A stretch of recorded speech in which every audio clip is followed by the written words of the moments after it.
अस्सलामुअलैकुम वरहमतुल्लाहि वबरकातुहू। प्यारे नाज़रीन, आज 16वां रोज़ा है और मैं समझाती हूँ कि बहुत सारे लोगों को कुरान मजीद अब मुकम्मल होने वाले होंगे। तो कुरान मजीद जब मुकम्मल हो तो हमें दो काम करना चाहिए। कुरान मजीद मुकम्मल करने का सही तरीका वो आज मैं आप लोगों को बताऊंगी और कुरान मजीद मुकम्मल होने के बाद हमें क्या करना चाहिए ये भी मैं आपको बताऊंगी। तो देखिए, कुरान मजीद जब मुकम्मल हो तो हम लोग सूरह फलक, फिर सूरह नास पढ़ेंगे, कुल नास, मालिक नास, इलाहिनास, मिन शर्रिल वसवासिल खन्नास, अल्लज़ी युवस्विसु फी सुदूरिन्नास मिनल जन्नति वन्नास। तो हम क्या करते हैं, कुरान मजीद बंद कर देते हैं। कुरान मजीद बंद नहीं करना। कुरान मजीद मुकम्मल करने का सुन्नत तरीका, मंसून तरीका वो मैं आपको बता रही हूँ। तो जब कुरान मजीद मुकम्मल हो तो आपको फिर क्या करना है, आपको दोबारा से शुरू करना है सूरह फातिहा।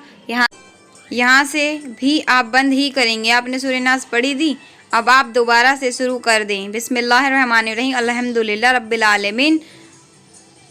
पूरी सूरह फातिहा पढ़ेंगे और सूरह बकरा की आप 5 आयतें पढ़ेंगे। अल्लाहु रब्बी ओला मुफलिन, है ना यहाँ तक आप पढ़ेंगे। ये है वो तरीका जो हदीस में हुजूर ने ज़िक्र फरमाया है। हुजूर की हदीस से पता चलता है कि जब कुरान मजीद मुकम्मल हो तो मुकम्मल होने के बाद दोबारा से शुरू कर दो। सूरह फातिहा पढ़ो और सूरह फातिहा के बाद 5 आयतें सूरह बकरा की पढ़ो। उसके बाद फिर आप क्या करें, एक काम तो ये करना है आपको। दूसरा काम आपको क्या करना है, अगर आप चाहते हो दुआ खत्मुल कुरान लिखी होती है, ये देखें स्क्रीन पर भी आप देख सकते हैं। कुरान मजीद जो भी आप पढ़ रहे होंगे तो दुआ ख़त्म कुरान की होगी। अल्लाहुम्मा ज़्वती फ़ी कब्री अल्लाहुनी बिल कुरान अज़म, है ना। ये पूरी दुआ है। आप छोटी सी दुआ है, इसको आप पढ़ सकते हैं।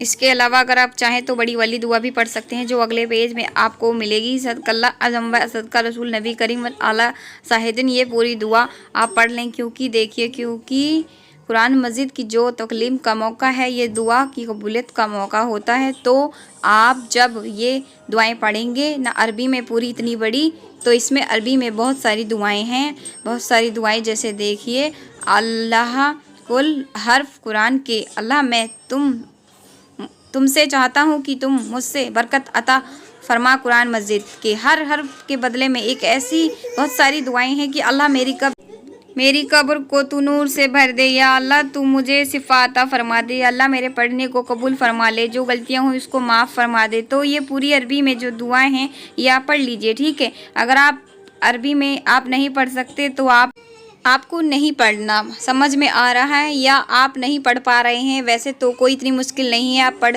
लीजिए। छोटी वाली पढ़ लीजिए, बड़ी वाली भी जितनी पढ़ी जाए पढ़ लीजिए। उसके बाद आप क्या करें, क्योंकि ये दुआओं का कबूलियत का मौका है। अरबी में अब आपने दुआएं पढ़ ली, उसके बाद आप उर्दू में दुआएं मांगिए। हाथ उठा दीजिए, हाथ उठा के आप उसी वक्त उठा के आप अल्लाह से सबसे पहले सूरह फातिहा पढ़िए, दुरूद शरीफ पढ़िए। दुरूद शरीफ पढ़ने के बाद आप रब्बना आतिना पढ़ लीजिए और अरबी में जितनी भी दुआएं याद हों उसको आप पढ़ लीजिए। उसके बाद आप उर्दू में कहिए, अल्लाह मैंने कुरान मजीद मुकम्मल किया, मेरी गलतियों को माफ़ फरमा। या अल्लाह मैंने बड़ी मोहब्बत से मुकम्मल किया है, या अल्लाह तू ही मेरे पढ़ने का कबूल फरमा ले। या अल्लाह मुझे सवाब अता फरमा, कुरान अमल करने वाला बना दे।